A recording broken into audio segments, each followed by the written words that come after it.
Bhadrakali movie review. గూటిలో రాయి తీయలేనోడు ఏటిలో రాయి తీసేటోడిని చూసి షబాష్ అన్నాడంట.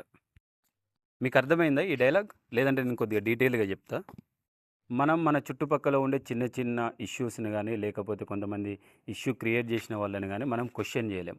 కానీ ఇదే విషయాలు కనుక మనం సినిమాలో చూపిస్తే వాహ్ షబాష్ రా, ఏం మూవీరా అంటాం.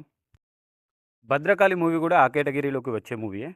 ఈ మూవీ జియో హాట్‌స్టార్‌లో స్ట్రీమింగ్ అవుతుంది. అండ్ ఇది తెలుగులో కూడా అవైలబిలిటీలో ఉంది. Hello hi all, welcome to PRP డియో ప్రొడక్షన్స్. మా ఛానల్కి కొత్తగా వచ్చిన వాళ్ళు సబ్స్క్రైబ్ చేసుకోండి. ఈ మూవీ చూశాక నా ఒపీనియన్ చెప్పాలంటే నాకు పర్లేదు, ఇట్స్ ఏ డీసెంట్ వాచ్ అనిపించింది. ఎందుకంటే నేను కూడా గూటిలో రాయి తీయలేని ఒక అసమర్థుడిని. సో 80లో రాయి తీసే వాళ్ళని చూసి పర్లేదు, గుడ్ అని అప్రిషియేట్ చేయడం తప్ప దేనికి పనికిరాని వాడిని. ఇక మూవీ స్టోరీలోకి వెళ్తే మన హీరో ఒక మీడియేటర్ అన్నమాట. అది సెక్రటేరియట్ మీడియేటర్. సో వాళ్ళకి ఏదైనా ఇష్యూస్ ఉంటే వాటిని సాల్వ్ చేసి అందులో కమిషన్ తీసుకొని ఆ కమిషన్ ద్వారా పేద ప్రజలకు ఏదైనా ఇష్యూస్ ఉంటే వాటిని ఇక మనోడు కొద్దిగా దాన ధర్మాలు చేస్తూ ఉండే బ్యాచ్. ఈ మూవీ ఫస్ట్ హాఫ్ వరకు చాలా బాగుందండి. ప్రొసీడింగ్స్ కానీ, దానివల్ల వచ్చే కాన్సిక్వెన్సెస్ కానీ అండ్ కొన్ని బాగా వర్కౌట్ అయ్యాయి. నాకైతే బాగా అనిపించింది ఫస్ట్ హాఫ్. కానీ సెకండ్ హాఫ్కి వచ్చేసరికి లా ఆఫ్ కన్వీనియన్స్ ఎక్కువైపోయింది. హీరోని కొన్ని రోజులు జైల్లో పెట్టి టార్చర్ చేసి అతడు చేసిన స్కామ్స్, మనీ ఇవన్నీ రివీల్ చేయడం వరకు బాగానే ఉంది. కానీ అది ఎందుకు అంత కన్వీన్స్డ్గా అనిపించలేదు నాకు. ఇక మన హీరోకి విలన్కి ఉన్న రిలేషన్షిప్ ఫస్ట్లోనే మనకు రివీల్ చేస్తారు. సో దానివల్ల హీరో రివెంజ్ తీసుకోవాలనుకోవడం ఇలా అయిపోవడంతో సినిమా ఇది ఒక నార్మల్ రివెంజ్ డ్రామా లాగా అయిపోయిందండి ఎండింగ్కి వచ్చేసరికి.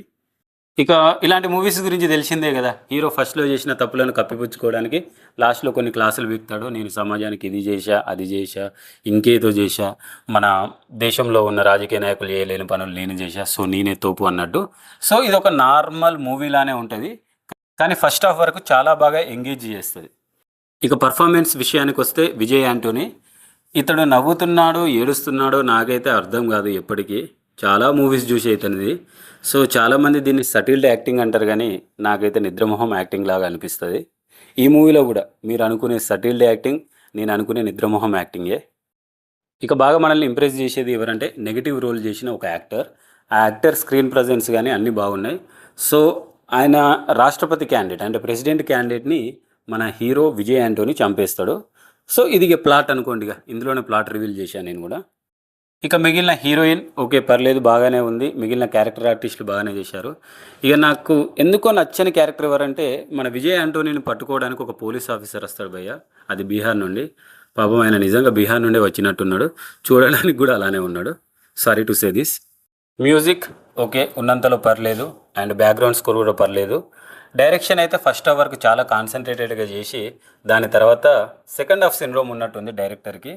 సో ఇది మనం ఓటీటీలో చూస్తున్నాం కాబట్టి డీసెంట్ వాచ్. ఇలాంటి మరిన్ని మూవీ రివ్యూస్ అండ్ రికమెండేషన్స్ కోసం మా ఛానల్కి సబ్స్క్రైబ్ చేసుకోండి. అలానే బెల్ ఐకాన్ కూడా ఆన్ చేసి పెట్టుకోండి, ఎందుకంటే మేము వీడియో అప్లోడ్ చేయగానే మీకు నోటిఫికేషన్ వస్తుంది. Thank you so much, love you all, take care.